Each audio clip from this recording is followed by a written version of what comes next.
प्रमुख स्वामिने नमः। प्रमुख स्वामिने नमः।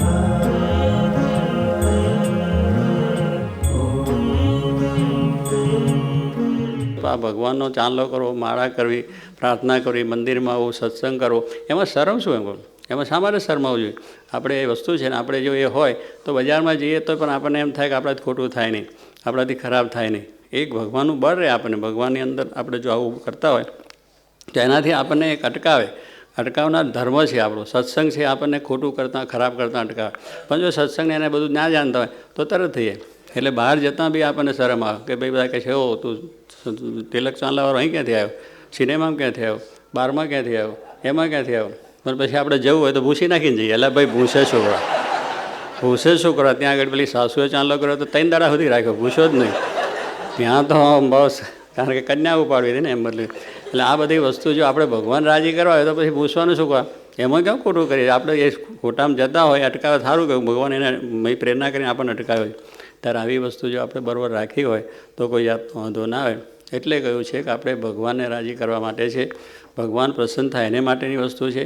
માટે ભજન કરવું, કથા વાર્તા કરવી, સત્સંગ કરવું, કોઈ જાતની શરમ ના રાખવી.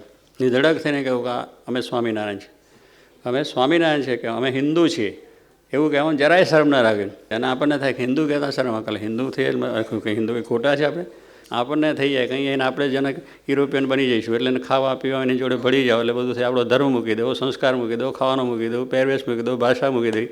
શા માટે મૂકી દેવી? પાછી આપણી વસ્તુ આપણે મૂકવાની ક્યાં શું કારણ? એ 150 વર્ષ આપણા પર રાજ કરી ગયા તોય કોઈ વસ્તુ મૂકી હતી, ભાષા મૂકી નથી, ખોરાક મૂક્યો નથી, કોટ પાટલું ટાઈ મૂકી નથી.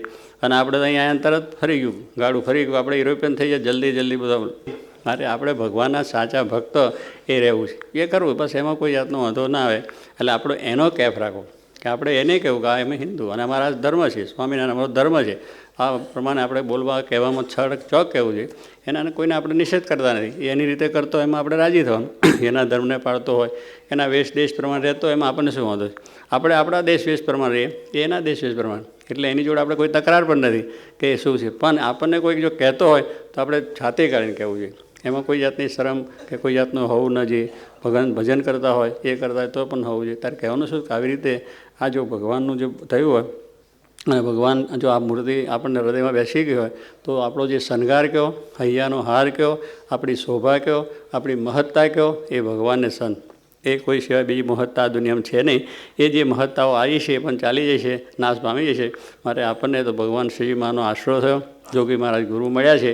અને એનો કેફ, એનો ઉત્સાહ રાખી અને આપણે ભજન છે, કથા વાર્તા છે, એમાં કોઈ શરમ રાખ્યા સિવાય બહાર પણ આપણે વાત કરવામાં અને એ પ્રમાણે કરવામાં અને આપણું નિયમ ધર્મ આપણે બરોબર રાખવા. અને એ રાખીને આપણે જેટલું કાર્ય કરશું એમાં આપણને સફળતા છે અને બળ મળશે. મારે દ્રઢ રાખવું. प्रमुख स्वामी जी का हम सब पर है उपकार अनुपम, है उपकार अनुपम, है उपकार अनुपम, है उपकार अनुपम, है उपकार अनुपम, है उपकार अनुपम.